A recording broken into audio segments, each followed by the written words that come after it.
കാക്കു ഇന്നെന്താ സ്പെഷ്യല്? നമ്മൾ ഉണ്ടാക്കാൻ പോണ് മലപ്പുറം വെറൈറ്റി എന്ന് പറയുന്ന ഒരു വെറൈറ്റി ഐറ്റംസ് ആണ്. അതായത് അപൂർവങ്ങളിൽ അപൂർവമായിട്ട് ഉത്സവങ്ങൾ, കാർണിവല്, അതേപോലെ ഉള്ള വലിയ പരിപാടികളിലൊക്കെ കാണപ്പെടുന്ന ഒരു ഐറ്റം. നല്ല കളർഫുൾ ആയിട്ടുള്ള ഒരു ഐറ്റമാണ്. അതുപോലെ വെറൈറ്റി എന്നാണ് അതിൻ്റെ പേര്. അതുപോലെ തന്നെ വെറൈറ്റി ആയിട്ടുള്ള ഒരു ഐറ്റംസ്. ഓക്കെ. അപ്പോൾ നമുക്ക് എങ്ങനെയാണ് അത് ഉണ്ടാക്കിയെടുക്കുകയെന്ന് നോക്കാം. അപ്പോൾ ഇതിലേക്ക് ആവശ്യമായിട്ടുള്ള ഐറ്റംസ്: മൈദ, കടലപ്പൊടി, പുളിമാവ്, നെയ്യ്, പൊട്ടുകടല, അതുപോലെ തന്നെ ടൂട്ടി ഫ്രൂട്ടി മിക്സ് ചെയ്തത്, നിലക്കടല വറുത്തത്, അണ്ടിപ്പരിപ്പ്, മുന്തിരി, അതുപോലെ വെളുത്ത എള്ള്, കറുത്ത എള്ള്. പിന്നെ നമ്മൾ കളർ എടുത്തിട്ടുണ്ട്. ഫുഡ് കളറാണ് എടുത്തിട്ടുള്ളത്. കളറ് നമ്മളെ ഹെൽത്തിന് നല്ലതൊന്നുമല്ല, പക്ഷേ എങ്കിലും നമ്മൾ ലഡു, അതുപോലെ തന്നെ ഹലുവയിലൊക്കെ നമ്മൾ കളറ് ചേർക്കുമല്ലോ, അതുപോലെ തന്നെ നമ്മളിതിലും കളറ് ചേർക്കുന്നുണ്ട്. അപ്പോൾ അതാ ഇത്രയും ഐറ്റംസാണ് ഇതിലേക്ക് ആവശ്യമായിട്ടുള്ളത്.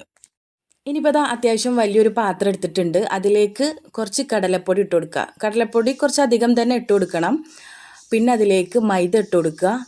പിന്നെ പുളിമാവ് ചേർത്ത് കൊടുത്തിട്ട് നല്ലോണം മിക്സ് ചെയ്തെടുക്കുക.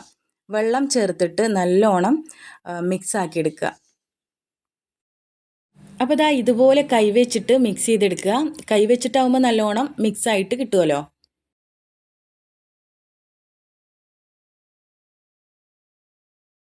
അപ്പോൾ ഇതാ കൈവച്ചിട്ട് മിക്സ് ചെയ്തുകൊണ്ട് തന്നെ നല്ലോണം മിക്സ് ആയിട്ട് കിട്ടിയിട്ടുണ്ട്. ഈ ഒരു രീതിയിലാണ് നമുക്ക് ആയി കിട്ടേണ്ടത്. അധികം ലൂസാവാനും പറ്റൂല, അതുപോലെ തന്നെ അധികം ടൈറ്റ് ആവാനും പറ്റൂല. ഈ ഒരു ലൂസിലാണ് നമുക്ക് കിട്ടേണ്ടത്. ഇനിയിപ്പോൾ ഇതാ നമ്മൾ അടിച്ചു വെച്ച മാവ് 4 പാത്രത്തിലേക്കായിട്ട് ഒഴിച്ചു കൊടുക്കുക. ഇനി ഓരോ പാത്രത്തിലേക്കും കളറ് ചേർത്ത് കൊടുത്തിട്ട് നന്നായിട്ട് മിക്സ് ചെയ്തെടുക്കുക. അപ്പം നമ്മൾ വീഡിയോയിൽ കാണാൻ വേണ്ടിയിട്ട് കുറച്ച് കളറ് ചേർത്ത് കൊടുത്തിട്ടുണ്ട്. വീട്ടിലൊക്കെ ഉണ്ടാക്കുകയാണെന്നുണ്ടെങ്കിൽ നിങ്ങൾക്ക് എത്രയാണോ കളർ ആവശ്യമെങ്കിൽ അതിനനുസരിച്ച് കളർ എടുത്താൽ മതി. ഇനി അതിലേക്ക് കുറച്ച് നെയ്യ് ഒഴിച്ചു കൊടുക്കുക. എന്നിട്ട് എന്ത് ചെയ്യാം, നല്ല രീതിയിൽ തന്നെ മിക്സ് ചെയ്തെടുക്കുക.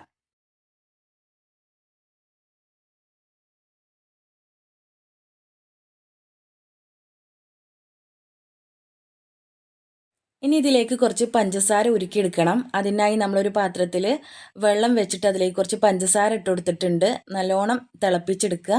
അതിലേക്ക് കുറച്ച് ഏലക്ക പൊടിച്ചതും കൂടി ഇട്ട് കൊടുക്കുന്നുണ്ട്. അപ്പോൾ അതാ പഞ്ചസാര നല്ലോണം ഉരുകിയിട്ടുണ്ട്. ഇനിയിപ്പോൾ അതാ ഇത് ഉണ്ടാക്കിയെടുക്കലാണ്. അതിനായി നമ്മൾ ഒരു ചട്ടി അടുപ്പത്ത് വെച്ചിട്ടുണ്ട്. നന്നായിട്ട് ചൂടായ ശേഷം അതിലേക്ക് ഓയിൽ ഒഴിച്ചു കൊടുക്കുക. ഇനി ഇതുപോലെ ഹോൾസ് ഉള്ള ഒരു പാത്രത്തിലേക്ക് മാവ് ഒഴിച്ചു കൊടുത്തിട്ട് നല്ലോണം കൊട്ടി കൊടുക്കുക.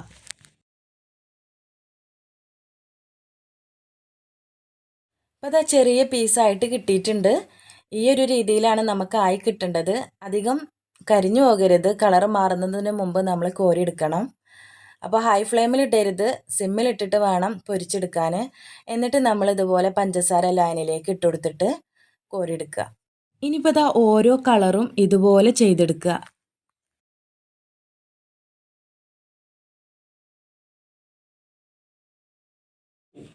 ഇപ്പോൾ ഇതാ യെല്ലോ കളർ ഇവിടെ റെഡി ആയിട്ടുണ്ട്.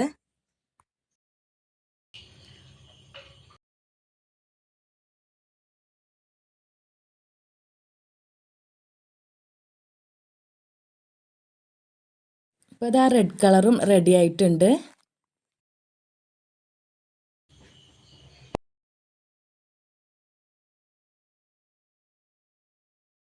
ഇപ്പോൾ ഇതാ ഗ്രീൻ കളറും ഇവിടെ റെഡി ആയിട്ടുണ്ട്.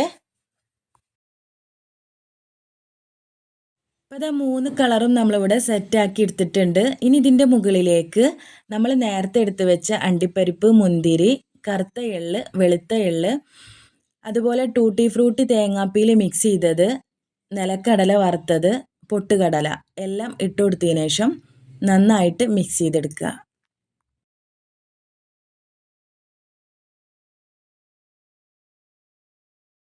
ഇനിയിപ്പോൾ ഇതാ ഏറ്റവും ലാസ്റ്റായിട്ട് ഇതിൻ്റെ മുകളിലേക്ക് കുറച്ച് നെയ്യും കൂടി ഒഴിച്ചു കൊടുക്കുക. അപ്പോൾ ഇതാ നമ്മുടെ വെറൈറ്റി ഐറ്റം ഇവിടെ റെഡി ആയിട്ടുണ്ട്. ഇത് കാണാൻ തന്നെ നല്ല രസമാണ്, അതുപോലെ തന്നെ കഴിക്കാനും ഭയങ്കര ടേസ്റ്റാണ്. ഇതധികം എവിടെയും കാണാത്തൊരു ഐറ്റമാണ് കേട്ടോ. അപ്പോൾ അതുകൊണ്ട് തന്നെ ഇതൊരു വെറൈറ്റി ഐറ്റം തന്നെയാണ്. അപ്പോൾ എന്തായാലും നിങ്ങൾ ഉണ്ടാക്കി നോക്കിയിട്ട് തീർച്ചയായിട്ടും നിങ്ങളുടെ അഭിപ്രായം അറിയിക്കുക. അപ്പോൾ ഇതാ ഇന്നത്തെ വീഡിയോ ഇത്രേ ഉള്ളൂ. നിങ്ങൾക്ക് ഞങ്ങളുടെ റെസിപ്പീസും കാര്യങ്ങളും ഇഷ്ടമായിട്ടുണ്ടെങ്കിൽ നിങ്ങൾ ലൈക്ക് ചെയ്യുക, ഷെയർ ചെയ്യുക, സബ്സ്ക്രൈബ് ചെയ്യുക. അടുത്ത വീഡിയോയിൽ കാണുന്നതുവരേക്കും ഇൻഷാ അല്ലാ അസ്സലാമു അലൈക്കും.